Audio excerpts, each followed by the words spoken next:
واللہ تعالی اعلم ورسولہ اعلم عز وجل وصلی اللہ تعالی علیہ وآلہ وسلم.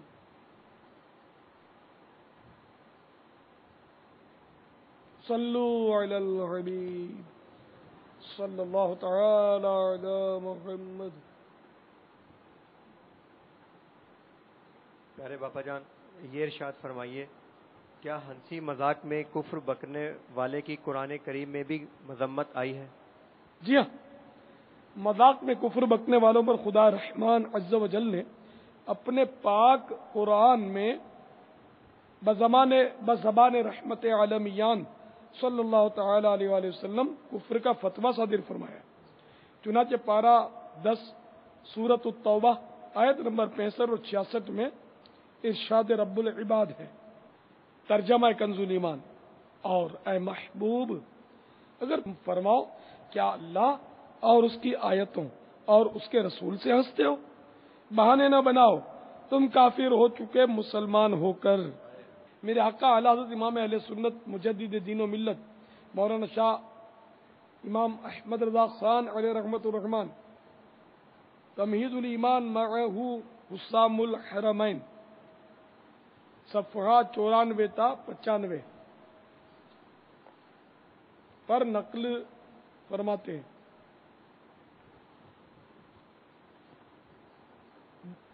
تفسیر در منصور جلد 4 صفحہ 230 کے حوالے سے نقل فرماتے ہیں، کسی شخص کی اونٹنی گم ہو گئی، اس کی تلاش تھی. رسول اللہ صلی اللہ تعالی علیہ وآلہ وسلم نے فرمایا اونٹنی فلاں جنگل میں فلاں جگہ ہے. اس پر ایک منافق بولا محمد صلی اللہ تعالی علیہ وآلہ وسلم بتاتے ہیں کہ اونٹنی فلاں جگہ. محمد صلی اللہ تعالی علیہ وآلہ وسلم غیب کیا جانے. اس پر اللہ عز و جل نے یہ آیت کریمہ اتاری، کیا اللہ اور اس کی آیتوں اور اس کے رسول سے ہنستے ہو، بہانے نہ بناؤ، تم کافر ہو چکے مسلمان ہو کر. مزید میرے آقا اعلی حضرت فرماتے مسلمانوں دیکھو، محمد الرسول اللہ صلی اللہ تعالی علیہ وآلہ وسلم کی شان میں گستاخی کرنے سے کہ وہ غیب کیا جانے کلمہ گوئی کام نہ آئی. اور اللہ تعالی نے صاف فرما دیا کہ بہانے نہ بناؤ، تم اسلام لانے کے بعد کافر ہو گئے. یہاں سے وہ حضرات بھی سبق لیں جو رسول اللہ صلی اللہ تعالی علیہ وآلہ وسلم کے علوم غیب سے مطلقاً منکر ہیں.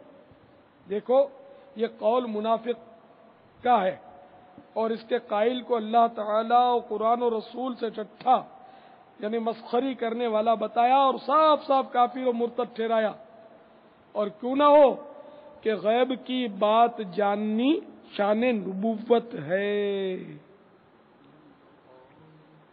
اور کوئی غیب کیا تم سے نگاہ بھلا، اور کوئی غیب کیا تم سے نگاہ بھلا، جب نہ خدا ہی چھپا تم پہ کروڑوں درود، جب نہ خدا ہی چھپا تم پہ کروڑوں درود.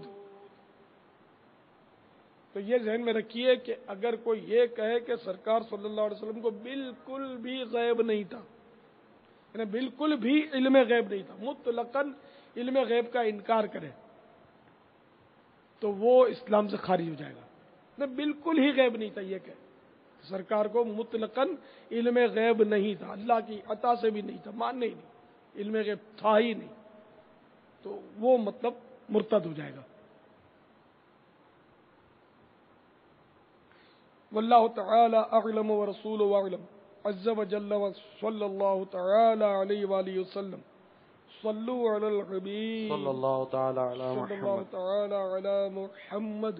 بابا ابھی آپ نے ایک سوال کے جواب میں ارشاد فرمایا کہ فقہاء کرام علیہم السلام فرماتے ہیں مذاق میں کلمہ کفر بکنا بھی کفر ہے.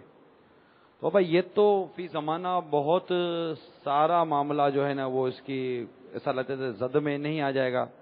مثال کے طور پر اگر جس طرح کوئی یوں کہے کہ اچھا ہے جہنم میں جائیں گے, فلمی اداکار بھی تو وہی ہوں گی. اب یہ مذاق کے اندر کوئی یہ جملہ کہتا ہے, اگر مذاق رہا ہے, اب یہ کہنا کیسا؟ یار یہ بھی کفر ہے. اس قول بدتر از بول میں جہنم کے عذاب کی تخفیف یعنی عذاب الہی کو ہلکا جاننا پایا جا رہا ہے. اگر کوئی کہے کہ میں نے تو یوں ہی مذاق میں کہا تھا, جب بھی کفر ہے. صدر الشریعہ بدر الطریقہ علامہ مولانا مفتی محمد امجد علی اعظمی علیہ رحمۃ اللہ القوی فرماتے ہیں, جو بطور تمسخر اور ٹھٹھا یعنی مذاق مسخری میں کفر کرے گا وہ بھی مرتد ہے. اگرچہ کہتا ہے کہ میں ایسا اعتقاد یعنی عقیدہ نہیں رکھتا, پھر بھی کافر ہو جائے گا. تو اسلام کو مذاق تھوڑی ہے, اللہ اور رسول کی بات میں مذاق تھوڑی ہے, اس سے تھوڑی مذاق بنتا ہے. جہنم کا عذاب تو کوئی سہ سکے گا ہی نہیں نا. تو وہاں فلمی اداکاریں ہوں گی تو کیا وہاں کے فلمی اداکاروں سے ملنا اور تلطف یا حظ حاصل کرنا, اسے لطف حاصل کرنا ممکن ہے کیا جہنم میں, جبکہ مطلقاً راحت ہے ہی نہیں کوئی. تو یہ مذاق اڑانے ہی کے طور پہ کہتے ہیں. ویسے جہنم میں جانے کے لیے تیار نہیں ہوتے تو مذاقاً کہتے ہیں. تو یہ مذاقاً کہنا بھی کفر ہے. اس طرح کی بہت ساری باتیں کرتے ہیں. یہ بہت سارے اس میں اس طرح کے احکام لکھے ہوئے کفریہ کلمات کے بارے میں سوال جواب. یہ ہر مسلمان کو پڑھنا چاہیے. اسلامی بہنیں بھی اس کا مطالعہ فرمائیں. یہ مکتبۃ المدینہ سے حاصل کی جا سکتی ہے کتاب. اس کے صفحات ہیں کم و بیش 692 اور یہ دعوت اسلامی کی ویب سائٹ پر بھی میسر ہے انشاءاللہ. ایسا بے باکانہ مزاج جو ہے نا, یہ بعض اوقات فلمیں, ڈرامے, گانے باجے اور یہ ناولیں, ڈائجسٹیں پڑھنے سے اور اس طرح کی چیزیں پڑھنے سے اور ان ماحول میں چلے جانے سے ہوتا ہے. پھر مذاق مسخری کے اس طرح کے مطلب کہ مزاج بنتے چلے جاتے. ابھی آپ سے میں نے ایک سوال کیا کہ کوئی جیسے یوں کہے, تو یہ تو عوام میں مشہور بھی ہے. مطلب یہ کو میں نئی بات بھی نہیں کرنے جا رہا ہوں.